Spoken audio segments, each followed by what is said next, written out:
सामान्यांच्या जीवन वाटा ध्येयानेच्या प्रेरित होत्या.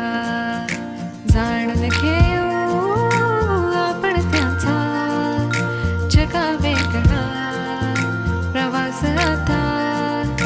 चला रंगू दे त्यांच्या सोबत ऐस पैसेच्या गप्पा. स्वागत करतो तुमचे हा जुळ्या बहिणींचा कट्टा.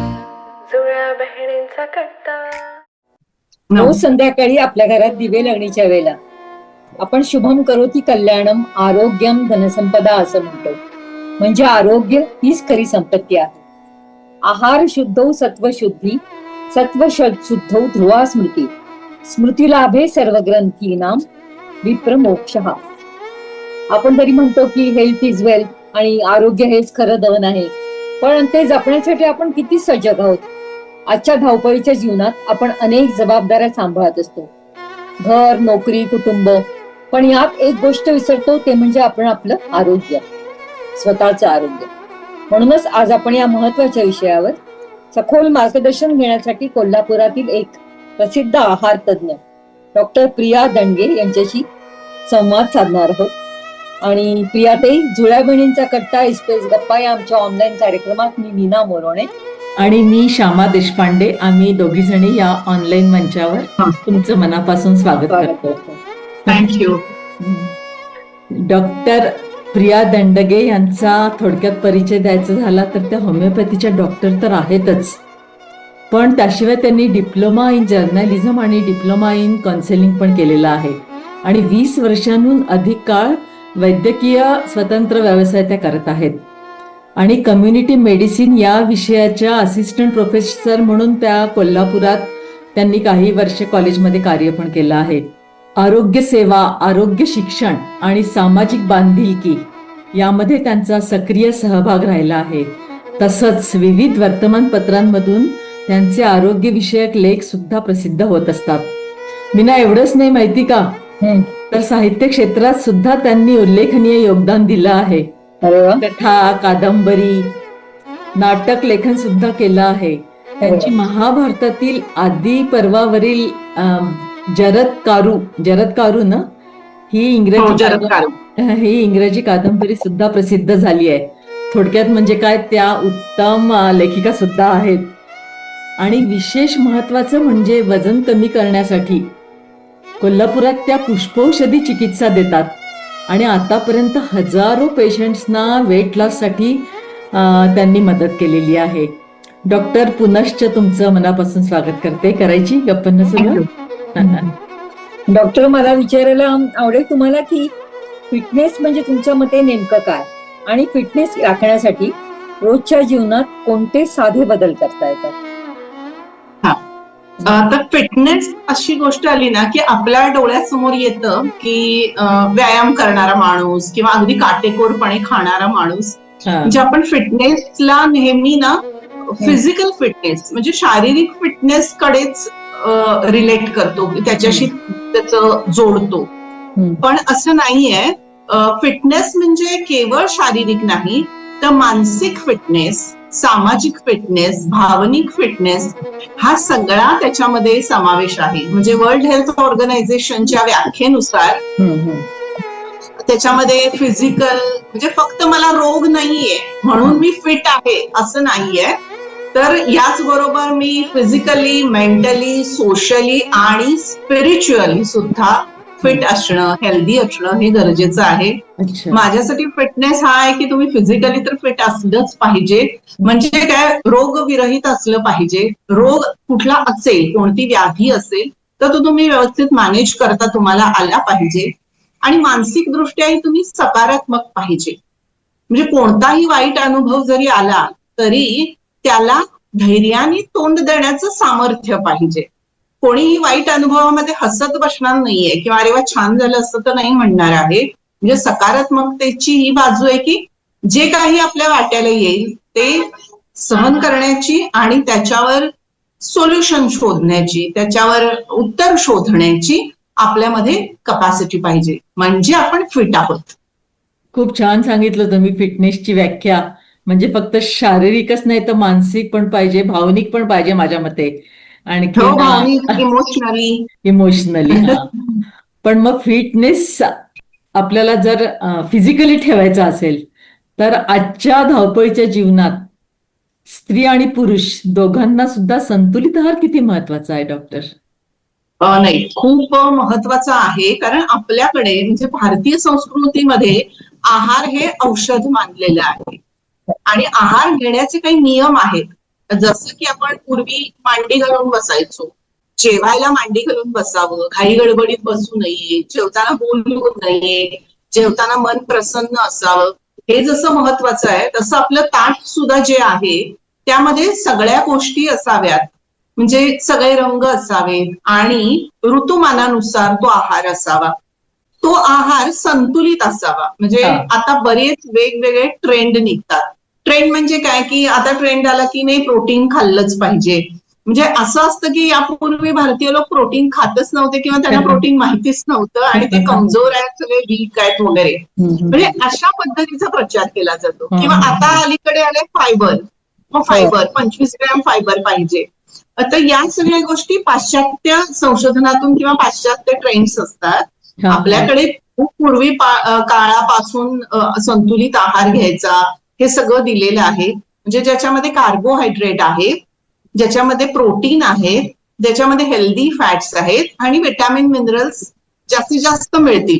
म्हणजे जवळजवळ आपल्याला रोज 40 प्रकारचे विटॅमिन मिनरल्स आवश्यक असतात, प्रोटीन आवश्यक असतं. हे सगळं संतुलित असलं पाहिजे. मी तर म्हणते की समतोल म्हणजे काय तर एक त्रिकोण आहे, त्रिकोणाच्या तिन्ही बाजू समान आहेत. मग त्याला कार्बोहायड्रेट एका कोणाजवळ आहे, एका कोणाजवळ प्रोटीन आहे, एका कोणाजवळ हेल्दी फॅट्स आहे. याचं प्रमाण आहे प्रत्येकाच्या बॉडीनुसार ते वेगवेगळं असेल. पण जसं आपल्याकडे हिंदू धर्मामध्ये किंवा भारतीय याच्यात आहे की उत्पत्ती स्थिती लय म्हणजे ब्रह्मा विष्णू महेश, तसं कार्ब्स, प्रोटीन आणि हेल्दी फॅट्स हे ब्रह्मा विष्णू महेश आहेत आणि विटॅमिन्स आणि मिनरल्स या सरस्वती आणि लक्ष्मी आहेत. ह्या बेसिक गोष्टी तर आपल्याला हव्यातच हव्यात, त्याशिवाय आपला कोणताच प्रवास सुकर होणार नाही. तर त्यामुळे ह्या संतुलित असण्याला खूप महत्व आहे. आपण आपल्या ताटाकडे सजगपणे बघितलं पाहिजे. म्हणजे आपण नेमकं काय खातोय. आता असा ट्रेंड झालाय की फक्त फन साठी खाणं किंवा एन्जॉयमेंटसाठी खाणं. अर्थात आपण माणूस हा एकमेव प्राणी आहे की ज्याला जीभ आहे, ज्याला टेस्ट बर्ड्स आहेत आणि तोच एकटा असं खाणं एन्जॉय करतो. बाकी सगळे मोनोटोनस खात असतात. पण याचा आता इतका अतिरेक झालाय की त्याच्यात पोषण मूल्य आहे का. आपण एम्प्टी कॅलरीज म्हणजे कॅलरीज आहेत पण काही पोषण मूल्य त्याच्यामध्ये नाही आहे असं घेतोय आहार बऱ्याच वेळा. म्हणजे कोल्ड्रिंक घेणं किंवा आईस्क्रीम घेणं यात काही पोषण मूल्य नाहीये. चॉकलेट खाणं, जंक फूड खाणं, पोषण मूल्य आहेत की नाही हेही पाहिलं म्हणजे. कारण जे आपले काय शरीरातले कोश आहेत विविध, त्याला पोषण केलं पाहिजे. अन्नाचा तो महत्वाचा उद्देश आहे. आपल्याकडे अन्नपूर्णा देवीची स्थापना आपण प्रत्येक घरात असते किंवा मुलगी जेव्हा लग्न होऊन सासरी जाते किंवा तिला छोटीशी अन्नपूर्णा देण्यात येते. म्हणजे काय ते रूपक आहे की तुला सगळं आहारशास्त्र आलं पाहिजे. तू जे पिढ्यानपिढ्या तुझ्याकडे आलंय ते तू घेऊन नवीन प्रवास सुरू कर, त्या घरी जा आणि असा आहार म्हणजे असं जेवण तयार कर की ज्यामुळे शरीर आणि मन दोन्ही तृप्त होतील. तर असा बॅलन्स असला पाहिजे. आणि हा कसा साधायचा तर आपण जे चालत आलो म्हणजे बऱ्याच भागात बघा. आता तुम्ही नागपूरमध्ये आहात तर नागपूरमध्ये वरण खाल्लं जातं रोज. वरण हे हवंच. म्हणजे काय प्रोटीन. नागपूरकरांना वरण भात भाजी पोळी सगळं हवं, कोशिंबीर आणि सगळं हे पाहिजे. आणि जसं कोल्हापुरातला पाहुणचार प्रसिद्ध आहे तसा नागपूरचा पण आहे. तर यामध्ये आपण सगळं आता साधं एक मी डिशचा तुम्हाला सांगते की वडा भात आहे, नागपुरी वडा भात.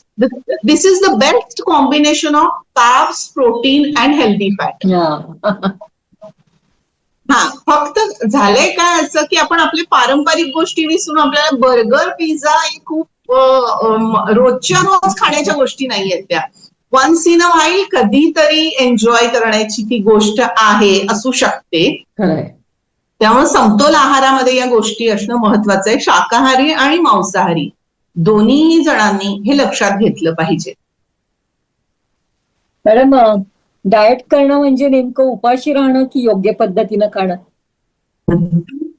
डाएट हा शब्द इतका बदनाम झालेला आहे की कोणी असं, आपण कुठे पार्टीत गेलो, लग्न कार्यात गेलो की अय्या तू डाएटवर आहेस का, मग तू हे खाणार नाहीस का. आणि बऱ्याच वेळा मी माझ्या पेशंटना सांगते की निसर्गाला हे माहितीये की कुठल्या वेळी काय तयार करायचं. जसं उन्हाळा सुरू झाला की काकडी येते, रसवाली फळं येतात, म्हणजे कलिंगड येतं, खरबूज टरबूज येतात, पाणी असं. हा, तर ते खायला काहीच हरकत नाही. आणि डाएट म्हणजे उपाशी नाही, डाएट म्हणजे समतोल आहार, जो आपल्या प्रकृतीनुसार, आपल्या मानसिक ह्याच्यानुसार, आपल्या ऋतूनुसार, आपल्या कल्चरनुसार, आपल्या भौगोलिक प्रदेशानुसार आपण घ्यायचा आहे. आणि अति सर्वत्र वर्जयेत, म्हणजे अतिरेक कशाचाही करायचा नाही. प्रोटीन छान आहे म्हणून नुसतंच प्रोटीन खायचं किंवा भरपूर तेच खायचं, किंवा काही लोक अति तुपाचा वापर करतात, तेलाचा वापर अति करतात. तर डाएट म्हणजे सर्व पंचेंद्रियांना सुख देईल असं खाणं. अच्छा. म्हणजे काय, हा, तर आपण आता कसं की डाएट म्हणजे काहीतरी नुसतीच काकडी खा किंवा नुसतं टोमॅटो खा, का बऱ्याच ठिकाणी आज काय मी कोबीच खातीये, उद्या काय नुसता फुलकाच खातीये, किंवा मी ज्यूसच नुसते पीत राहिलीये. डाएट काय, असं डाएट पाहिजे की जे सस्टेनेबल आहे, म्हणजे तुम्ही ते लाईफ लॉंग करू शकाल. बरेच पेशंट्स येतात ते म्हणतात अमुक कंपनीचा आम्ही शेक घेतला, वजन कमी केलं. म्हणजे वजन कमी करणं हे गोल्स असतं लाईफमध्ये, पण ते तेव्हाच यशस्वी होईल जेव्हा तुम्ही छोटे छोटे हेल्दी बदल कराल, स्टेप बाय स्टेप जात राहाल. एकदमच मी सगळं खाणं बंद करते, मी उपाशी राहते, मी वजन कमी करते, आणि मग असं वजन कमी झालं की मग मी माझं पुन्हा व्यवस्थित घेते, असं नाही आहे. म्हणजे साध्य आणि साधन, म्हणजे मार्ग आणि आपलं गंतव्य ठिकाण, मंजिल, रास्ता और मंजिल दोन्हीही चांगले असले तरच तिथं मंजिलमध्ये जाऊन काहीतरी तुम्हाला मिळणार आहे. अन्यथा उपाशी राहणं, फॅट डाएट्स करणं, म्हणजे नुसतं कीटो करणं, योयो करणं, मंकी करणं, अमकं तमकं डाएट करणं, म्हणजे आपल्या शरीराची खूप अन्याय करणं आहे, आपले हार्मोन डिस्टर्ब करणं आहे. त्यामुळं व्यवस्थित समतोल आहार प्रत्येकाने थोडासा विचार करायचा की आपल्या प्रदेशात आपण परंपरेने काय खात आलो, आणि मग त्यात आताच आधुनिक संशोधनाची जोड देऊन आपण करायचंय. कृपया डाएट म्हणजे उपासमार नाही. आम्ही आमच्या पेशंट्सना पुरणपोळी खायला देतो, कोथिंबीर वडी म्हणजे सांबार वडी, नागपूरची. अळू वडी, असं सगळं खायला देतो, आणि तरी वजन कमी करतो. हो ना, खरंच ते हो. अनेक डॉक्टरना, अनेक जणांना ते तुम्ही आता म्हटलं तसं फॅट डाएट करताना दिसतात. त्याबद्दल तुमचं काय मत आहे? ते कितपत सुरक्षित असतं? कारण एक फॅट डाएट केलं तर प्रोटीन, कार्बोहायड्रेट सगळं एकत्र तुमच्या शरीरात जाणार नाही ना, जे आपल्याला गरजेचं असतं. त्याबद्दल बरेच लोक असं समजतात की मी खाणं म्हणजे डाएट करणं म्हणजे स्वतःला उपाशी ठेवणं, स्वतःवर अन्याय करणं. कसं आहे ना की आपली पचन संस्था ही आपल्या तोंडापासून सुरू होते. तर तोंडापासून सुरू होते म्हणजे काय, तर तोंडामध्ये थोडं लाळेमध्ये जे काही गोष्टी असतात त्यांनी थोडं पचन होतं. आपण चावून चावून खातो, आणि त्याही आधी आपण काय खाणार आहोत हे डोळ्यांनी बघतो, त्याचा वास घेतो, त्याचा स्पर्श अनुभवतो, आणि प्रसन्न वातावरणात करतो, आणि एक कृतज्ञता व्यक्त करतो. म्हणजे ज्यांनी अन्न पिकवलं त्याच्यासाठी, ज्यांनी दिलं त्याच्यासाठी, ज्यांनी शिजवलं त्याच्यासाठी. म्हणजे बघा ना, इतका सुंदर विचार आपल्या भारतीय संस्कृतीमध्ये केलेला आहे. आणि बरेच लोक हे उपाशी राहणं किंवा फॅट करणं, तर याचा पहिला परिणाम होतो म्हणजे तुमचा मसल लॉस व्हायला लागतो. तुम्हाला वाटतं की तुमचं वजन कमी झालंय, पण you are losing your muscles, आणि ते अतिशय धोकादायक आहे. दुसरी गोष्ट म्हणजे तुमची त्वचा निस्तेज होते, तुम्ही चिडचिड करायला लागता, तुमची शुगर ड्रॉप व्हायला लागते, आणि तुमचे हार्मोन्स सगळे बदल, विशेषतः स्त्रियांसाठी मी सांगते की ज्या पूर्ण तेल झिरो करतात किंवा अजिबात तूप घ्यायचंच नाही. फॅट सोल्युबल आपले विटॅमिन्स आहेत A, D, E, K आणि हे महत्वाचे विटॅमिन्स आहेत. ते कशात स्टोअर होतील ना जर तुम्ही फॅटच घेतलं नाही तर. सो सगळं घ्यायचंय पण त्याचं प्रमाण महत्वाचं आहे. मेडिसिन मध्ये डोस महत्वाचा असतो. जे चांगलं आहे म्हणून रोज 10 ऍपल खायची नाहीये. चांगलं आहे म्हणून दिवसभर ताकच पित राहायचं नाहीये. त्याचं प्रमाण आहे आणि ते तज्ज्ञांकडनं समजून घ्या. आणि तुम्हाला हे परंपरेने कळलेलं असतं. तुमचं शरीर तुम्हाला सिग्नल देत असतं असं फॅट डाएट कृपया करू नका. असे फॅट डाएट केल्यानंतर तुम्हाला कुठल्या ना कुठल्या रोग अवस्थेला तोंड द्यावं लागतं. अच्छा, मग ते फॅट डाएट मध्ये एक दिवस लिक्विड डाएट करतात ते वगैरे हे असतं का, चांगलं असतं का? हे वाईट आहे. सांगितलं ना की डाएट म्हणजे काय, जे आपण लाईफ टाईम करू शकू. कधीतरी माणूस हॉटेलला जाणार, लग्नाला जाणार, जाणार, बारशाला जाणार, अंगत पंगत असणार, घरी लोक येणार, हे सगळं गृहीत धरून लक्षात घेऊन आपण आपल्याला काय हवं याचा विचार करून खायचं आहे. आणि माइंडफुल इटिंग म्हणतो, ते माइंडफुल इटिंग जर तुम्ही केलं तर तुम्हाला फॅट डाएट करायची गरजच पडणार नाही. अच्छा मॅडम, डॉक्टर, वजन कमी करण्याचा योग्य आणि सुरक्षित मार्ग कोणता आहे आणि वजन कमी करताना कोणत्या चुका टाळायला हव्या?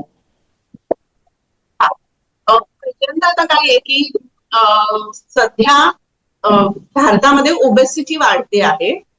तर याचे 2 भाग आहेत. एक तर कसं आहे की आपला BMI वाढलाय, म्हणजे वजन आणि उंची याचं गुणोत्तर जे आहे ते जे आकडा येतो तो वाढलेला आहे. म्हणजे बॉडी मास इंडेक्स का, म्हणजे हॅलो बॉडी मास इंडेक्स का म्हटलं तुम्ही? येस, BMI वाढलेला आहे. तर तो एक प्रमाण आहे. म्हणजे अलीकडेपर्यंत BMI हे फक्त ग्राह्य धरलं जायचं की तुमचं वजन वाढीसाठी. पण 2 वर्षांपूर्वी दिल्ली एम्स मध्ये जे संशोधन झालं त्यानुसार केवळ BMI नाही, किंवा BMI थोडा बाजूला ठेवा, पण भारतीयांसाठी पोटाचा घेर हा सगळा मोठा इंडिकेटर आहे.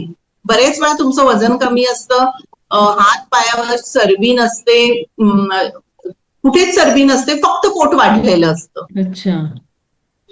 तर पुरुषांमध्ये 38 इंचाच्या खाली घेर पाहिजे. रॅन्डमली 35 धरलेलंच आहे, पण रॅन्डमली किमान 38 इंचाच्या खाली. आणि स्त्रियांमध्ये 35 इंचाच्या खाली घेर असतात तर तुम्ही या व्हिसरल ओबेसिटी, कारण भारतीय लोक हे इंडियन पॉट बेली, म्हणजे भारतीय लोकांचं पोट मोठं असतं असं जागतिक स्तरावर विनोद केले जातात, त्याच्यावर विनोद करतात लोक की अरे म्हणजे थोडक्यात मोठे पोटवाले म्हणजे भारतीय लोक असं. आणि त्यांचं जे हेवी खाणं आहे ते त्याला धरलं जातं. आता कसं आहे की हे 2 जर आपण प्रमाण धरली ना तर मग निम्मा भारत हा लठ्ठ आहेच आहे. म्हणजे BMIच्या दृष्टीने पण आहे आणि सेंट्रल ओबेसिटी म्हणजे ऍब्डॉमिनल सर्कम्फरन्स पकडून पण ओबेस आहे. तर पोटाचा घेर कमी झाला पाहिजे. म्हणजे मग तुम्ही सगळे जे काही ओबेसिटीमुळे होणारे आजार आहेत, लठ्ठपणामुळे होणारे कॉम्प्लिकेशन्स आहेत, म्हणजे शुगर असेल, BP असेल, हार्टचं असेल, हार्मोनल इम्बॅलन्स आणि कॅन्सर सुद्धा, तर त्यामुळे तुम्ही बाहेर येतात. पण पोटाचा घेर कमी करायसाठी मग काय उपाय असतो? आता कसं आहे की 2 वे गोष्टी आहेत. पोटाचा घेर वाढतो का, तर जे आपण खातो आहे ते अतिरिक्त कॅलरीज सगळ्या आपल्या उदराच्या म्हणजे पोटाच्या पोकळीमध्ये जमा होतात. आणि मग त्या पोटात असं हे नाहीये, बऱ्याच ठिकाणी जागा आहे तिथे चरबी साठत राहते. हे आतमध्ये होतं. आणि दुसरं होतं म्हणजे की त्वचेच्या खाली फॅटचा लेअर येतो. म्हणजे 2 पोटाचे प्रॉब्लेम आहेत. बऱ्याच वेळा जे आपण पोट असं चिमटीत पकडतो, ज्याला टायर्स आले असं म्हणतो, ते सबक्युटॅनियस फॅट आहे, म्हणजे या त्वचेच्या खालचं फॅट आहे. आणि जे गरगरीत गोल असं दिसतं, चिमटीत पकडता येत नाही, ते उदर पोकळीमधलं, पोटाच्या पोकळीमधलं व्हिसरल फॅट आहे. आणि एक्टॉपिक फॅट पण असतं, म्हणजे अशा जागी जाऊन साठतं की जिथं साठलेलं नाही पाहिजे असं. आणि मग हृदय, आपलं पॅन्क्रियाज, किडनीज आणि मोठं आतडं, छोटं आतडं, सगळीकडे फॅट फॅट फॅट जमा व्हायला लागतं. आणि हे पोटाचा घेर कमी करायचा असेल, एक तर याला कारणीभूत आहे आपली बैठी जीवनशैली. तुम्ही माणसं चालताना रस्त्यात तुम्हाला दिसतायत का बघा,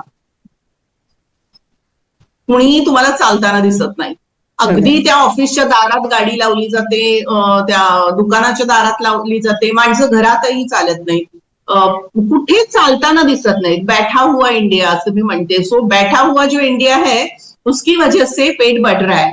कारण आपले पोटाच्या स्नायूंचा जी ठेवण आहे, मधला जो एक स्नायू आहे ज्याला 6 पॅक्स असं म्हटलं जातं, ऍक्च्युली सगळ्यांना 6 पॅक्स असतात, त्याच्यावर चरबी साठते त्यामध्ये पॅक दिसत नाही. आणि असे तिरके जे आहेत ते एक्सटर्नल आणि इंटरनल ऑब्लिक आणि मधला ऍब्डॉमिनल रेक्टायच्या 2 शीट. तर हे बसून बसून ते स्नायूमध्ये शैथिल्य येतं. पुन्हा आपण खूप हाय कॅलरी खातो आणि त्यामुळे पोटाचा घेर वाढत जातो. जरी वजन कमी असलं तरी पोटाचा घेर जास्त. यासाठी सगळ्यात महत्वाची गोष्ट म्हणजे तुम्ही बैठी जीवनशैलीमध्ये असाल तर दर 1 तासानी थोडंसं उठून 5 मिनिटं फिरलं पाहिजे. निदान जागेवर उभे राहा. आता बऱ्याच ठिकाणी म्हणजे कॉर्पोरेट मीटिंग या उभ्या मीटिंग घ्यायला लागले, म्हणजे सारखे बसलेले असतात कर्मचारी, त्यापेक्षा डेस्क असे लावलेले असतात की उभं राहून मीटिंग करायची, किंवा वॉकिंग मीटिंग घ्या असं सूचना आहे. चालत चालत फिरत फिरत मीटिंग करा असं आहे. दुसरी गोष्ट, आपल्याला फोनवर आता आपण खूप बोलतो, कामाचं बोलतो, गप्पा मारतो, दोन्ही गोष्टी आहेत. तर अशा वेळी फोन आला की जागेवरून उठून उभं राहायचं आणि फेऱ्या मारतच बोलायचं, म्हणजे मग तुम्हाला तेवढं चालणं पण होतं. तिसरी गोष्ट करायची म्हणजे आपण नेहमी ज्याला काय म्हणतो, पोटाच्या स्नायूंना त्या ताण देत नाही, म्हणजे उलटा ताण दिला पाहिजे. मग त्यासाठी सूर्य नमस्कार हा उत्तम व्यायाम आहे. या गोष्टी केल्या. पुन्हा ट्विस्ट, म्हणजे हे जे ऑब्लिक मसल आहेत कडेचे, त्यांनाही असा ट्विस्ट बसला पाहिजे, तसेही व्यायाम केले पाहिजे. आणि मुळात आपलं खाणं जे आहे, आपलं जे जेवणाची पद्धत आहे ती बदलली पाहिजे. हेवी कॅलरीज, खूप तेल, खूप साखर, खूप मीठ असलेलं आणि सतत बाहेरचं खाणं हे कमी केलं पाहिजे. पोटाचा घेर कमी येतो. आमच्याकडे साधारण 2-3 महिन्यात 5 ते 6 इंच लोक पोटाचं घेर कमी करू शकतात, कारण फॅट तेवढं कमी केलं जातं त्याच्यातून. आणि सगळं खाऊन पिऊन तुम्ही हे करू शकता. थोडीशी सजगता तुम्ही जर बाळगली तर ते शक्य आहे. जंक फूड पूर्णतः टाळणं, ज्याच्यामध्ये cold drink, ice cream, chocolates, chips, snacks, आणि संध्याकाळच्या भुकेच्या वेळी जे काही होतं ना, की ज्याला काय म्हणतो, दिन भर में ठीक था और शाम को मैं बहक गया, तसं ते सगळे शाम को बहक जाते हैं. 5-6 वाजता असं टँगी खायला लागतं. मग शेवपुरी खा, वडा खा, फ्राईज खा, काही फ्रेंच फ्राईज खा, बर्गर, पिझ्झा. नो. संध्याकाळची भूक ही आपली जी परंपरागत आहे, चुरमुरे, फुटाणे, शेंगदाणे, चिवडा, भडंग, फळ एखादं असं जर खाल्लं तुम्ही आणि थोडं खाल्लं आणि लवकर जेवलात तर मग ते महत्वाचं आहे. जेवणाच्या वेळा, रात्रीची जेवणाची वेळ लोकांची आता 10 आणि 11ला लोक जेवतात, काही लोक, तर ते बंद केलं पाहिजे. आणि रोज रोज सेलिब्रेशन नाही चाहिए. तर रोज सेलिब्रेशन करू नका आणि रोज गोड खाऊ नका. जसं उन्हाळाभर लोकांच्याकडे आईस्क्रीम असतं फ्रीजमध्ये आणि रोज आईस्क्रीम लोक खातात, तो ते नाही खाल्लं पाहिजे. ज्या गोष्टी कधीतरी खाण्याच्या आहेत त्या जर रोज तुम्ही खायला लागला तर मग हे प्रॉब्लेम क्रिएट होणार आहेत. डॉक्टर, वेट लॉस साठी मग कुठले घरगुती उपाय फायदेशीर ठरतात? येस, घरगुती उपाय सगळ्यात महत्वाचा म्हणजे घरी जेवणं, घरचं जेवणं हा सगळ्यात महत्वाचा गोष्ट आहे. दुसरी गोष्ट म्हणजे काय की आपले जे काही आलं जे आहे, आपल्या आलं, अद्रक ज्याला म्हणतात, तर ते एक थोडं फॅट लॉस करायला मदत करतं. आवळा जो आहे तो फॅट लॉस करायला मदत करतो. आवळा तो फॅट लॉस करायला मदत करतो, पण तो प्रमाणात खाल्ला पाहिजे. बऱ्याच वेळा असं होतं की लोक शॉर्टच्या शॉर्ट मारतात, म्हणजे अद्रक चांगला आहे म्हणून अद्रकचा एक एवढा शॉट घेऊन रोज उपयोग नाही. एक पोटा एवढा तुकडा जर तुम्ही रोज खाल्ला, भले मग तुम्ही सकाळी तो पोहे खाताय त्यात किसून घातला किंवा त्याची काही चटणी बनवली असं खाल्लं, किंवा मीठ नुसते काप लिंबू आणि थोड्या मिठामध्ये किंवा सैंधवामध्ये घालून खाल्ले चावून चावून, तर तुम्हाला उपाय होणार आहे. दुसरी गोष्ट, साखरेचा अतिरिक्त वापर कमी करायचा आहे. बरेच लोक खूप गोड चहा आणि खूप काळ म्हणजे 6-7 कप चहा पितात. तर जसं मी म्हटलं तर चहा हे पहिलं पेय आहे जे पाश्चात्यांनी आपल्याकडे आणलं आणि आपण अगदी त्याचे आता गुलाम झालेलो. चहा आपला नाही. त्यानंतर अनेक गोष्टी आल्या. दुसरी गोष्ट म्हणजे पॅकेटमधलं फूड कृपया खाऊ नका. फॅक्टरीमध्ये तयार झालेलं काहीही खाऊ नका. आणि म्हणजे ज्याला काय म्हणतो ना, ज्याचं परंपरागत चव नाहीये, लॅबोरेटरीमध्ये ज्याचा फॉर्म्युलाच्या पदार्थाचा तयार झालेला आहे, ते फक्त प्रॉफिटसाठी बनवलेलं उत्पादन आहे, प्रॉडक्ट आहे, ते कृपया खाऊ नका. आणि सगळ्यात महत्वाचं म्हणजे झोप पुरेशी घ्या. आता बघितलं तर 12 आणि 1 वाजता लोक झोपतात कारण ते रील्स बघत असतात, पण याच वेळी ते सांगतात की आम्हाला व्यायामाला वेळ नाहीये. म्हणजे हा विरोधाभास आहे, नाही का? जो रील्स बघू शकतो, जो सिरियल्स बघू शकतो, जो गॉसिप करू शकतो, जो फोनवर गप्पा मारू शकतो, त्याला व्यायामाला वेळ असतो. असायलाच पाहिजे, खरंच आहे. असतो. त्याला तो प्रायोरिटी करायची नसते, तर ते करा. आणि एकदा तुम्ही तपासून बघा की आपलं काय लिपिड प्रोफाईल आहे. म्हणजे आपल्या शरीरामध्ये ज्या वेगवेगळ्या प्रकारची म्हणजे HDL कोलेस्ट्रॉल आहे ते कसं आहे, आपली साखर कशी आहे, दरवर्षी हे तपासून बघा. आणि सगळ्यात महत्वाचा घरगुती उपाय किंवा जो सगळ्यात महत्वाची गोष्ट जी नेहमी डायटिशियन सांगत नाहीत, म्हणजे ती त्यांच्यापर्यंत नसतेच, आम्ही डॉक्टर्स सांगतो, ती म्हणजे स्ट्रेस कमीत कमी घ्या. जर तुम्हाला स्ट्रेस असेल तर तुमचं वजन 100% नाही 200% वाढणार आहे. हो ना. हो, stress is a major culprit. आणि स्ट्रेस म्हणजे असं काही खूप मोठं आयुष्यात दुःख पाहिजे वगैरे असं काही नाहीये त्याचा. टेन्शन घेणं. स्ट्रेस म्हणजे लोकांना वाटतं अरे स्ट्रेस, मला काय झालं, माझं छान लाईफ आहे, मी हॅप्पी आहे. तसं नाहीये. स्ट्रेस म्हणजे काय, आपल्याला प्रत्येक गोष्टीचा ताण घेण्याची वृत्ती आपल्यामध्ये निर्माण झालेली आहे. बस उशिरा आली, गाडीतलं पेट्रोल संपलं, मुलांनी अभ्यास नाही केला किंवा अभ्यासाचा स्ट्रेस, आणि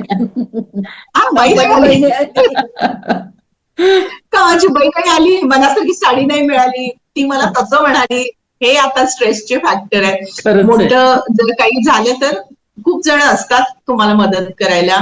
आणि यासाठी आपल्या भारताचा जो आध्यात्मिक बेस आहे, अध्यात्म म्हणजे काय सारखं नाक धरून बसायचं नाही, मेडिटेशन सारखंच करायचंय किंवा वेगळी वृत्ती असं नाही, पण आयुष्याच्या प्रत्येक टप्प्यावर जी आपली कर्तव्य धर्माने दिलेली आहेत, धर्म म्हणजे मी कोणता स्पेसिफिक धर्म नाही म्हणत, मनुष्य धर्म म्हणते, ती जी दिलेली आहे ती आपण करणं. म्हणजे काय की विद्यार्थी आहात तर विद्यार्थ्याचा धर्म काय आहे, अभ्यास करणं आहे, काही कौशल्य शिकणं आहे, नाही का? आता आपण एकदा गृहस्थ झालो, तो याच्यात गेलो की गृहस्थाचा काय धर्म आहे, आपल्या कुटुंबासाठी हे करणं, किंवा गृहिणीचा काय धर्म आहे, म्हणजे गृहिणी पण आता म्हणजे फॅमिलीची जबाबदारी घेतात, तिचा तोही धर्म आहे. आणि बरेच लोक असं असतं की they are in a rat race always.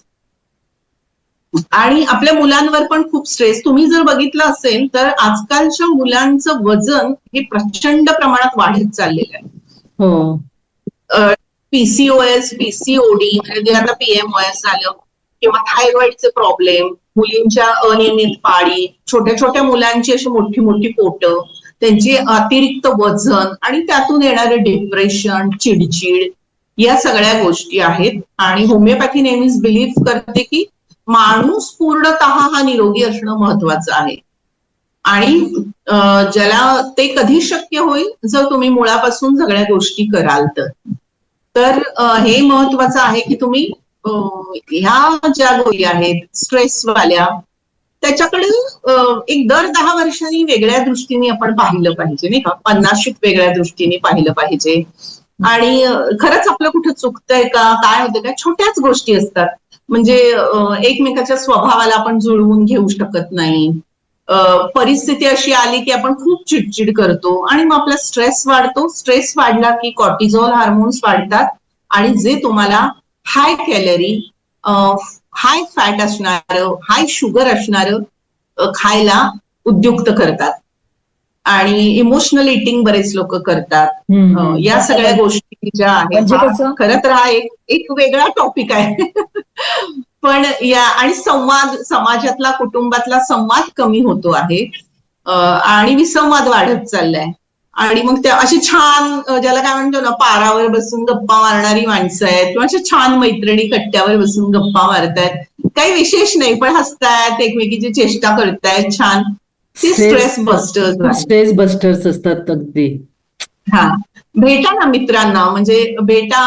आणि बऱ्याच वेळा काय होतं, आपण एका पोझिशन मध्ये गेलो, म्हणजे ऑफिसर झालो, मी काहीतरी अचीव्ह केलं लाईफमध्ये, की अशा बऱ्याच लोकांना मित्र नसतात, त्यांना प्रशंसक असतात, त्यांना मित्र नसतात. आणि मग सतत त्यांचं असं बेरिंग असतं की मी अमुक आहे, मी वकील आहे, मी सीए आहे, मी डॉक्टर आहे, मी अमुक आहे, मी ऑफिसर आहे, मी बिझनेसमन मोठा आहे. आणि मग या ह्याच्यामध्ये तो एक न कळत मनावर स्ट्रेस येतो. तेव्हा शालेय मित्रांना भेटा, जिथं आपल्याला सगळे मुखवटे उतरवून ठेवता येतील आणि मन मोकळेपणे भेटता येईल, हसता येईल, वाटेल ती चेष्टा करता येईल. तो तुमचा स्ट्रेस कमी होईल. तुम्ही तुमच्याच व्यवसायातल्या लोकांना भेटणार तर ते व्यवसायातलंच बोलणार, तेच स्ट्रेस राहणार. So break the comfort zone. Comfort zone break करा आणि असं भेटा. काही वेळा अनोळखी लोकांना पण भेटा की ज्यांना काहीच माहित नाही तुम्ही कोण आहात. अशा लोकांना जर तुम्ही भेटला तर तुम्हाला कळेल की बाबा आपला स्ट्रेस कसा कमी करायचा. आणि स्ट्रेसमध्ये सगळ्यात महत्वाचा मुद्दा येतो तो म्हणजे बैठं काम. तर जेव्हा जेव्हा आपण बसतो ना, तेव्हा आपला मेंदू त्याचं काय भाषांतर करतो, आपल्या बसण्याचं किंवा आपल्या बसण्याचं डिकोडिंग काय करतो, stress. Stuck up, you are stuck up in a situation. म्हणजे काय, तर आता काहीतरी संकट येणार आहे. कारण जर आपण उत्क्रांतीची थिअरी, इव्होल्युशनची थिअरी बघितली, किंवा माणूस कसा सामाजिक प्राणी झाला आणि मग कसा त्याची उत्क्रांती होत गेली, वेगवेगळे शोध लागले, तर यामध्ये तो अगदी सुरुवातीच्या काळात चालत राहिला म्हणून त्याने वेगवेगळे भूप्रदेश शोधले, वेगवेगळी झाडं शोधली, वेगवेगळे किनारे शोधले, जंगलं शोधली, आणि त्यातून त्याला निसर्ग उमगत गेला आणि त्यातून वेगवेगळ्या गोष्टींचा शोध लागला. आणि हे चालणं जर माणूस विसरला तर मग मेंदू त्याचा वेगळा अर्थ काढतो आणि तुम्हाला स्ट्रेसमध्ये टाकतो. आणि स्ट्रेस टाकला की तुम्ही जाड व्हायला, लठ्ठ व्हायला सुरुवात होते. हा स्ट्रेस मेजर फॅक्टर आहे, तो आपण समजून घेतला पाहिजे. आणि यासाठी गरज आहे की मी म्हटलं तसं मित्रमैत्रिणींना भेटा, मोकळे व्हा, मोकळा छान संवाद साधा आणि लिहून काढा. काही गोष्टी मनातल्या असतील, कुठेच बोलू शकत नसाल, लिहून काढा, फाडून फेकून द्या. मोबाईलवर बोला, तो व्हॉइस मेसेज डिलीट करून टाका, पण मोकळे व्हा. आणि पुरुष मोकळे होत नाहीत जास्त, बायका होतात. मर्द को दर्द नहीं होता असं आहे आपल्याकडे. तेव्हा पुरुषांचं जरा, त्यामुळे त्यांना हार्ट अटॅकचं प्रमाण पण जास्त आहे. पण डॉक्टर, तुम्ही आता जे सांगितलं की वजन कमी करण्यासाठी साखर पण कमी करा वगैरे, पण शुगर क्रेव्हिंग्स कशा काय टाळता येतात, कशा टाळायला पाहिजे मग? हा, मुळात ना शुगर क्रेव्हिंग्स जे आहेत ते आपण अन्नामध्ये प्रोटीन कमी असेल, मॅग्नेशियम कमी असेल तर येतात. अच्छा. किंवा तुम्ही तणावात असाल तर शुगर क्रेव्हिंग्ज येतात. ज्याला मानसिक ताण आहे तो माणूस साखर खातो, म्हणजे मुठीनी साखर खातो, चॉकलेट खातो, जेवल्यावर गोड खावंसं वाटतं. हो. आणि आम्ही पुष्पौषधी मी देते. पुष्पौषधी होमिओपॅथीची सब ब्रांच आहे जी इमोशनल प्लेनवर काम करते. आणि त्यामुळे माझ्या बहुतांशी पेशंटचा 3-4 आठवड्यात मला मेसेज असतो की आमचे शुगर क्रेव्हिंग्स कमी झाले, कारण आपण बॅलन्स डाएट घ्यायला लागलो. अच्छा. नुसतीच पोळी भाजी तुम्ही घेतली तर ते अपूर्ण प्रोटीन आहे, त्यासोबत काहीतरी प्रोटीन वालं पाहिजे, डाळ पाहिजे, उसळ पाहिजे, दही पाहिजे, मासा पाहिजे, अंड पाहिजे, चिकन पाहिजे, काही ना काहीतरी यातलं हवं, उसळ घेऊ शकतो, पनीर भुर्जी घेऊ शकतो, तरच ते बॅलन्स होतं आणि मग शुगर क्रेविंग हळूहळू कमी होतात. तरीही जर तुम्हाला शुगर क्रेविंग्स होत असतील आणि सुरुवातीच्या काळामध्ये त्या कमी करायच्या असतील तर 3 बाईट थिअरी घ्यायची, म्हणजे 3 घास. अच्छा. हा, 3च घास गोडाचे खायचे आणि तिथून उठून जायचं. आता घरी डिझर्ट आणलंय, एक मोठा केक आणलाय, आईस्क्रीम खातायत सगळेजण आणि मी कसं रोखू स्वतःला, शक्य नाही, मी काही साधू संत आहे का एवढा संयम ठेवायला. मग 3 बाईट थिअरी घ्यायची. कारण जेव्हा आपण कुठल्याही गोष्टीची इच्छा घेतो ना, तेव्हा पहिल्या घासाला जे आपले टेस्ट बर्ड्स जशी आपल्याला रिॲक्ट करतात आणि मेंदूला असा एक छान संदेश देतात ना, रिवॉर्ड थिअरी म्हणतो त्याला, दुसऱ्या घासाला ते पूर्ण खूप कमी झालेलं असतं, 50%, आणि तिसऱ्या घासाला ते पूर्ण संपलेलं असतं. नंतर आपण सवय म्हणून खातो ते. सो 3 बाईट थिअरी खूप छान काम करते. आणि लक्षात ठेवावं लागेल हे. हो, आणि जर तुम्हाला खायचं असेल तर मग तुम्ही डाळिंबाचे दाणे खाऊ शकता, मनुका खाऊ शकता, बेदाणे खाऊ शकता, एखादा खजूर खाऊ शकता. अच्छा, गोड खायची इच्छा झाली का? हा, किंवा थोडे गुळ शेंगदाणे खाऊ शकता. गुळ शेंगदाणे खाल्ले किंवा म्हणजे शेंगदाण्याची चिक्की खाल्ली, राजगिऱ्याची चिक्की खाल्ली तर तुम्हाला शुगर क्रेविंग हळूहळू कमी होतात. अच्छा अच्छा. पण डॉक्टर, मेनोपॉज नंतर जनरली बायकांचं ऑन अँड ॲव्हरेज 10 किलो वजन वाढतंच. तर स्त्रियांमध्ये हार्मोनल इम्बॅलन्समुळे पण वजन वाढतं, ते कसं आटोक्यात आणायचं पण मग? आता आमचा मेनोपॉजवर मी जास्त आता अलीकडे काम करायला सुरुवात केली आहे. आमचा मेनो मैत्र म्हणजे मेनोपॉजच्या काळातली मैत्री असा सपोर्ट ग्रुप आहे ऑनलाईन. अच्छा, मेनो मैत्र. तर यामध्ये आपण या महिला सगळ्या आमच्या मैत्रिणी यांना आम्ही रोज अवेअरनेस क्रिएट करतो आणि त्यावरचे उपाय सांगतो की नेमकं काय केलं पाहिजे. इस्ट्रोजेन हे जे आपलं हार्मोन आहे, जी आपले स्त्री बीजकोश म्हणजे ओव्हरी रिलीज करते, त्याची लेवल कमी जास्त होते सुरुवातीच्या काळात, पेरिमेनोपॉज म्हणजे मेनोपॉजच्या आधीचा 5-6 वर्षांचा काळ. त्याच्यामध्ये ती लेवल फ्लक्च्युएट होते, कमी जास्त होते, ऊपर नीचे हो जातीये आणि मग नंतर ड्रॉप व्हायला लागते. मग जेव्हा ही इस्ट्रोजेनची लेवल रक्तातली कमी जास्त व्हायला लागते तेव्हा LPL नावाचं एक एन्झाईम आहे, ते काम करतं आणि ते रक्तामधलं सगळं फॅट गोळा करतं आणि फॅट सेल्स मध्ये टाकायला सुरुवात करतं. मग तुमचं वजन वाढतं. इस्ट्रोजेन हे हार्मोन जे आहे ते बाईचं संरक्षक कवच आहे. जोपर्यंत पाळी येते त्याचे रिसेप्टर्स हे मेंदूपासून मसल्स पर्यंत सगळीकडे आहेत आणि ते कमी व्हायला लागलं की ही सगळी रिॲक्शन मेनोपॉजचे जे एक 100 ते 150 सिम्पटम्स आहेत त्यातलं काही ना काहीतरी तुम्हाला जाणवायला लागतं. हॉट फ्लॅशेस आहेत, अमुक तमुक असं सगळं. यामध्ये मसल लॉस पण सुरू होतो. मग त्यासाठी आहे की प्रोटीन व्यवस्थित खाणं. प्रोटीन किती खायचं तर आपलं जेवढं वजन आपल्याला अपेक्षित आहे, म्हणजे मी 80 किलो वजनाची आहे पण मला 60 किलो वजन मला अपेक्षित आहे, म्हणजे माझं आयडियल आहे, तर 60 × 0.8 इतकं ग्रॅम. पुन्हा 80 किलो वजनाची मी स्त्री आहे तर मी 80 ग्रॅम प्रोटीन नाही खायचंय. अच्छा, मी 45 ग्रॅमच प्रोटीन खायचंय. हो का? कारण नुसतं प्रोटीन खाऊन उपयोग नाही, ते पचलं पाहिजे ना. आणि जे पदार्थ आपण खातो त्यातून किती प्रोटीन घेतो, शरीर ओढून घेतं, तेही महत्वाचं आहे. तर हे सगळं कॉम्प्लिकेटेड गोष्टी पेशंटला लक्षात येत नाही, यासाठी तज्ज्ञ लोकांकडे तुम्ही गेलं पाहिजे. आणि प्रोटीन पण हळूहळू वाढवलं पाहिजे. आयदर ब्लोटिंग होतं, अस्वस्थ होतात लोक, पचन होत नाही व्यवस्थित, सतत गॅसेस होतात, पोट फुगल्यासारखं वाटतं. त्यामुळे असं नुसतंच प्रोटीन खायचं नाही, ते कार्ब सोबत खायचंय, हेल्दी फॅट सोबत खायचंय. आपल्याकडे वरणात तूप घालून खातात, तूप हे हेल्दी फॅट आहे, मग ते छान पचतं.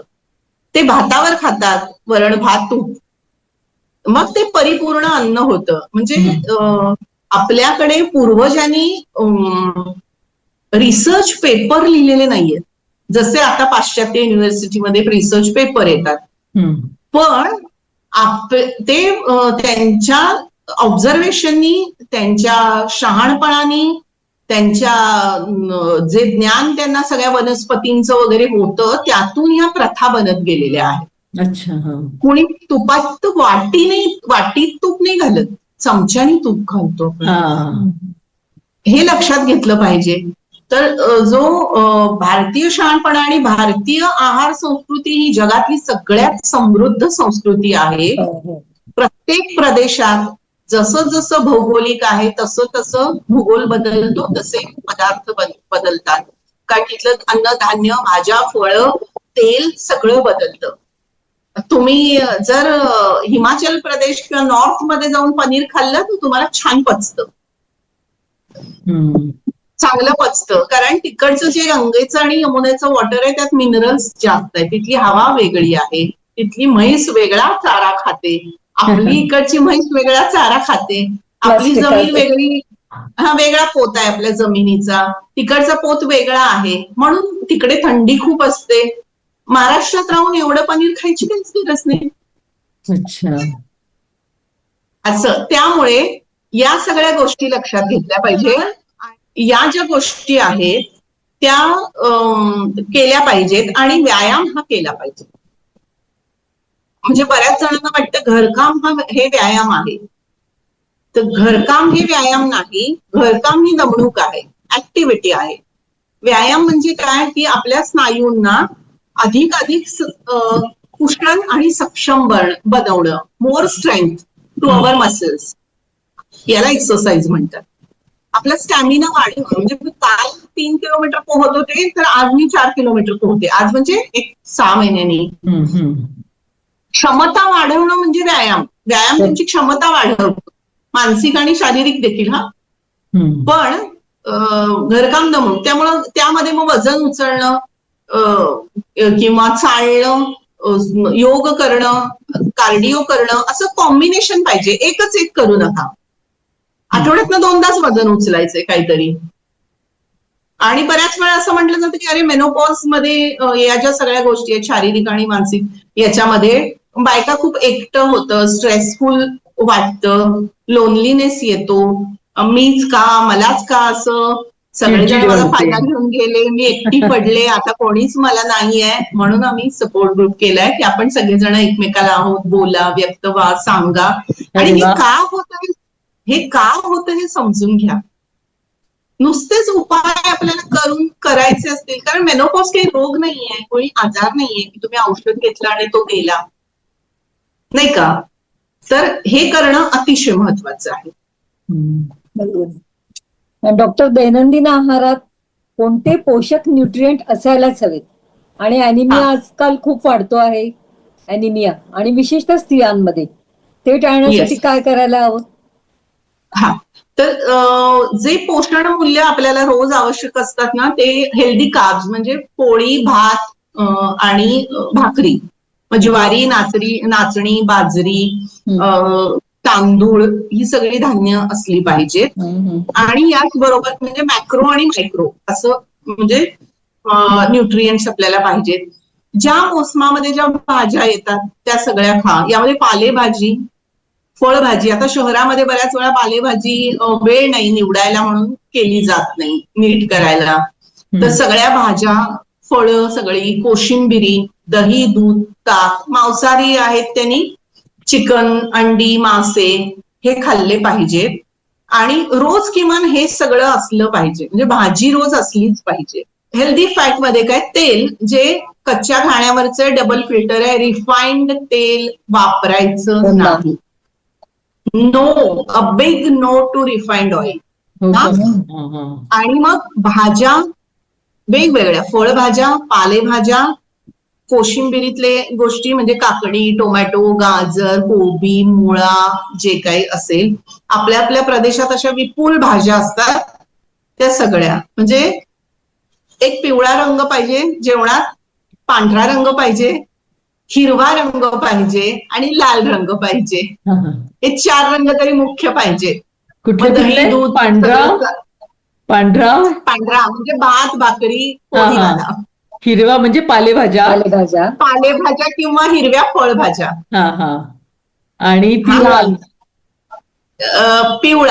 पिवळा म्हणजे मग डाळी, हा डाळी, मूग हा. असेल, हा म्हणजे वरण आहे तुमचं. हा, आणि हा. लाल? डाळी, उसळी, आणि लाल म्हणजे उसळी कुठल्या कुठल्या अच्छा असतात त्या, अच्छा. हा हा. म्हणजे मटकी, थोडं लालसर रंग, हा. मसूर, असं सगळं पाहिजे. अच्छा. पांढऱ्यामध्ये अंड पण आलं, मासे पण आले, लाल मध्ये चिकन आलं.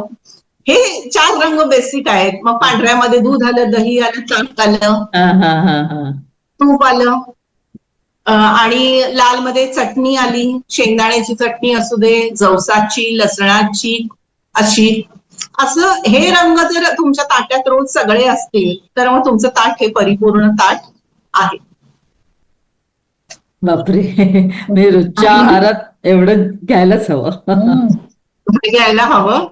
तर आणि अॅनिमियाचा तुम्ही मुद्दा मांडलात, तर अॅनिमियामध्ये काय आहे की आता जर 2021चा नॅशनल हेल्थ सर्व्हे बघितला तर त्याच्यामध्ये शहरातल्या 48% आणि खेड्यातल्या 52%, म्हणजे शहरी आणि खेड्यातल्या स्त्रियांमध्ये फारसं हे उरलेलं नाही आहे आता. तर अच्छा. यांचं अॅनिमिया खूप झालेलं आहे, हा. इतका प्रमाण झालेलं आहे. त्यांचा मंथली होणारा ब्लिडिंग जे आहे मेन्स्ट्रुअल सायकल मध्ये ते, आणि त्या आहाराकडे आपल्या विशेष लक्ष देत नसल्यामुळे प्रायोरिटी बायका स्वतःला देत नाहीत. शिळं खूप खात बसतात, आणि पोषण मूल्यवालं खायचं तर मग नाही, मग मुलं खाऊ देत, मग घरचे सगळे खाऊ देत, मग मी खाईन. एक उदासीनता आहे स्वतःच्या हेल्थकडे बघण्याची. मी नेहमी सांगते की बाबा, तुम्ही घराचा कणा आहात, तर तो कणा स्ट्रॉंग पाहिजे, आणि डोंट टेक अ गिल्ट. आपल्याला महत्व द्यायला काही गिल्ट घेऊ नका. आहारात खा ना सगळं. म्हणजे पालेभाजी एवढीशी होते, म्हणजे एक पेंडी आणली तर मग सगळ्यांना वाढायची, आणि मग काही उरली नाही तर जाऊ दे, मला नसली तर चालते, मी वरणाबरोबर खाते ना, मी आमटी बरोबर खाते ना, मी जॅम घेते, असं डोंट डू दी सॅक्रिफायसेस. आणि आम्ही लोखंडी कढया वापरायला सांगतो. लोखंडाचा कढई, तवा, भांड वापरा, मातीची भांडी वापरा. लोखंड वापरल्यामुळे त्यातलं लोह आपल्याला प्रत्येक पदार्थातलं मिळतं, आणि आपलं दर 6 महिन्यातून एकदा जंताची गोळी घ्या. आपल्याकडे इंडियामध्ये वर्म इन्फेस्टेशन खूप असतं, ते करा. आणि आयर्न म्हणजे आपल्या शरीरात लोह जास्ती राहण्यासाठी आपल्याला व्हिटॅमिन सी ची पण गरज आहे. म्हणजे काहीतरी आंबट खाणं, म्हणजे तुम्ही आवळा खा, चिंच खा, पेरू खा, लिंबू खा. म्हणून आपल्याकडे जेवणामध्ये एक लिंबाची फोड असते. किती पिळली की मग तुम्हाला तेवढं व्हिटॅमिन सी मिळतं, आणि व्हिटॅमिन सी नसेल तर आयर्न शरीर ऍब्सॉर्ब करत नाही. हो, नसलेच नाही. अच्छा, त्यामुळे या गोष्टी केल्या पाहिजेत. अच्छा अच्छा. आणि हा जो तुम्ही आहार सांगितला, या व्यतिरिक्त पण मेनोपॉज आणि मेनोपॉज मध्ये स्त्रियांनी घ्यायला हवं का? याच्या व्यतिरिक्त अजून काही काळजी घ्यायला हवी? येस, कॅल्शियम घ्यायला हवं पुरेसं. हा हा, तेच तुम्हाला विचारणार होते. कॅल्शियम घ्यायला हवं, आणि स्वतःच्या तपासण्या नियमितपणे दरवर्षी करून घ्यायला हव्यात. तूप खायला हवं, आणि जवस, तीळ, हळीव, सूर्यफुलाच्या बिया आणि भोपळ्याच्या बिया. मी पुन्हा रिपीट करते. जवस, तीळ, हळीव, सूर्यफुलाच्या बिया आणि भोपळ्याच्या बिया, या रोज 1-1 चमचा घ्यायला हव्यात. ते फायटो इस्ट्रोजेन आहे, म्हणजे इस्ट्रोजेनचं नैसर्गिक रूप आहे, आणि त्यामुळे थोडं सपोर्ट चांगला मिळतो, व्हिटॅमिन ई चांगली मिळते, त्यामुळे केस गळायचे थांबतात, स्किन हे होते. कारण मेनोपॉज मध्ये थोडं सौंदर्याला हे कमी कमी व्हायला लागतं, त्यामुळं मानसिक दृष्ट्या पण आपण अस्वस्थ होतो. तर उत्तम व्यायाम, उत्तम आहार, छान मैत्रिणी, पॉझिटिव्ह मैत्रिणी, नवीन काहीतरी शिकणं, आणि अनुभव नवीन घेणे, थोडं आध्यात्मिक काहीतरी जोडलं जाणं, आणि थोडं समाजासाठी काही करणं, हे जर केलं तर मेनोपॉज सारखा काळ सुखाचा दुसरा नाही. आणि डी व्हिटॅमिन पण घ्यायला हवं का कॅल्शियम सोबत? मग येस, हा एक खूप महत्वाचा मुद्दा आहे. भारतामध्ये 90% लोक हे व्हिटॅमिन डी ची डेफिशियन्सी आहे त्यांना. हो तर ना. यासाठी उन्हात उभं राहणं, 18 मिनिटं घेणं, मशरूम या गोष्टी केल्या पाहिजेत. बरेच लोक डी विटॅमिन पण घ्यायला हवं का मग? हो, व्हिटॅमिन डी घ्यायला हवं. कारण व्हिटॅमिन डी नसेल तर तुमचं वजन वाढणार, तुमचं हार्ट चांगलं राहणार नाही, अशा सगळ्या बऱ्याचशा गोष्टी होतात.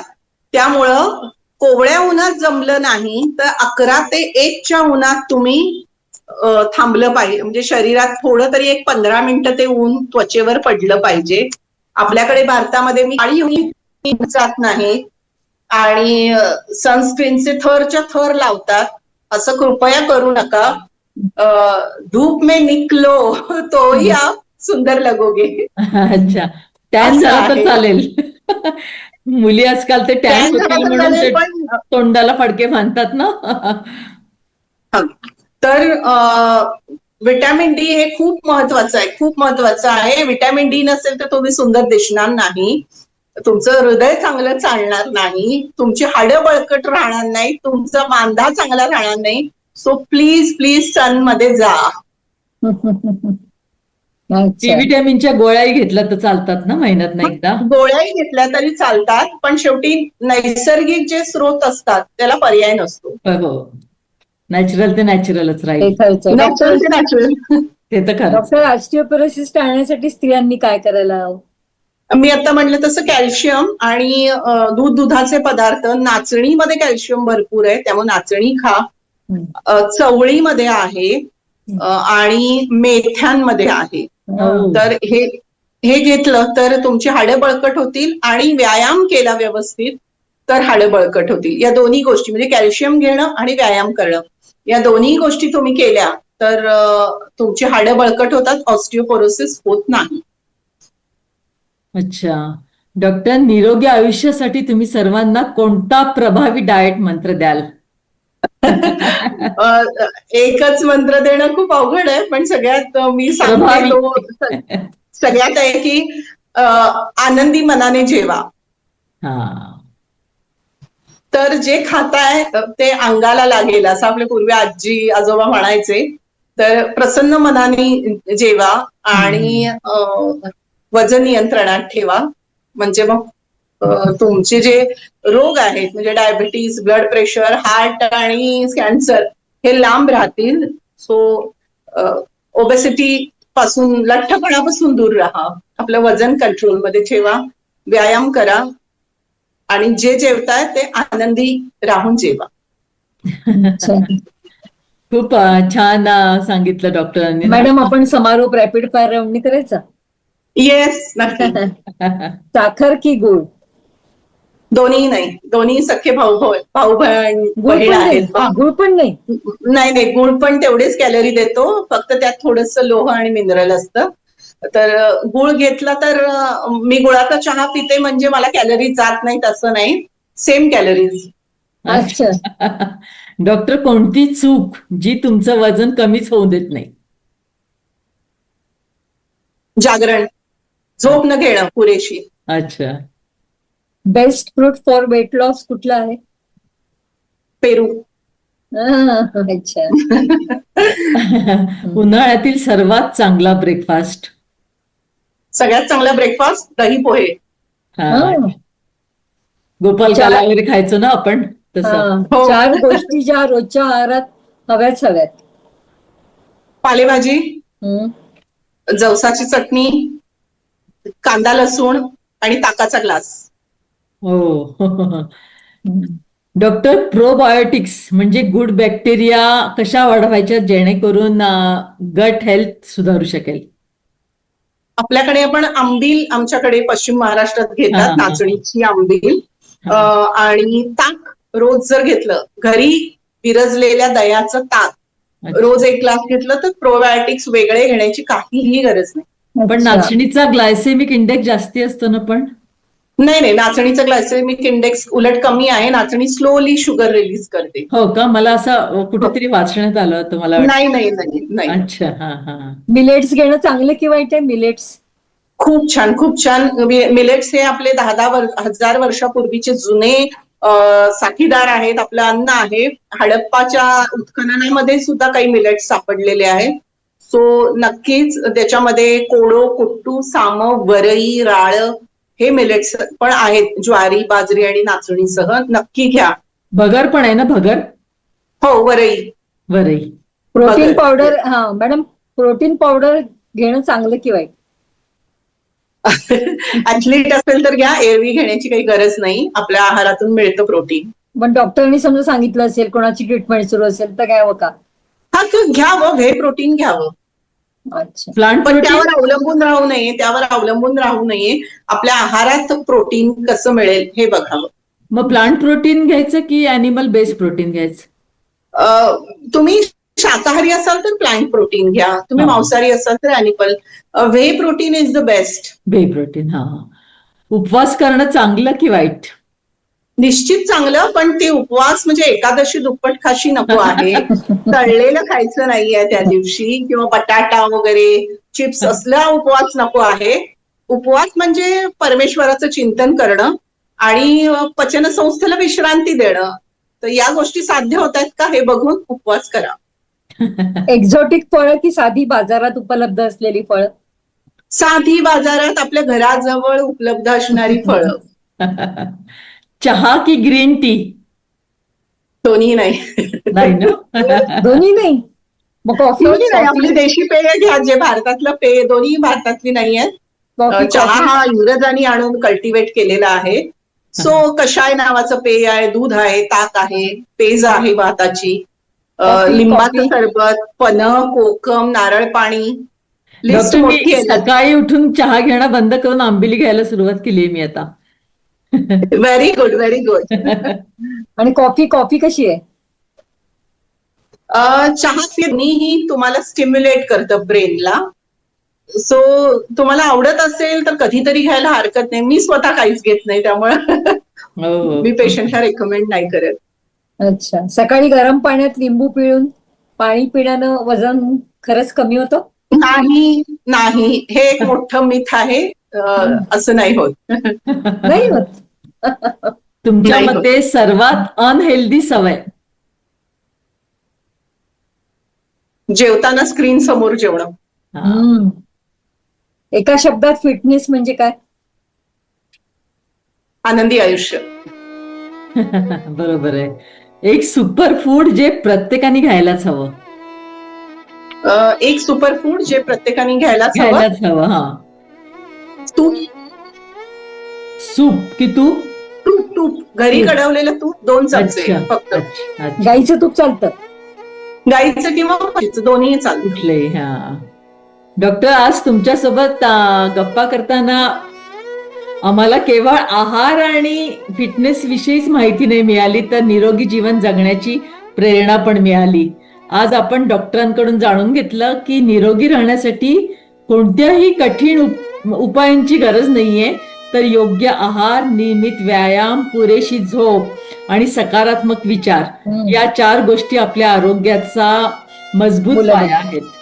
आपल्या शरीराची काळजी घेणं ही प्रत्येकाची जबाबदारी आहे. आरोग्य ही अशी इन्व्हेस्टमेंट आहे की जी आयुष्यभर डिव्हिडंड देते. चला तर डॉक्टरांनी म्हटल्याप्रमाणे स्वतःसाठी वेळ काढूया, योग्य आहार घेऊया, नियमित व्यायाम करूया आणि निरोगी जीवन जगण्याचा संकल्प करूया. डॉक्टर, तुम्ही याला इतक्या बिझी असता तुम्ही नाही डॉक्टर तुम्ही इतक्या बिझी असता तरी वेळात वेळ काढून आमच्या कट्ट्यावर आल्यात आणि सोप्या शब्दात आरोग्याचं महत्व पटवून दिलं, त्यासाठी तुमचे मनापासून आभार मानते. धन्यवाद. धन्यवाद.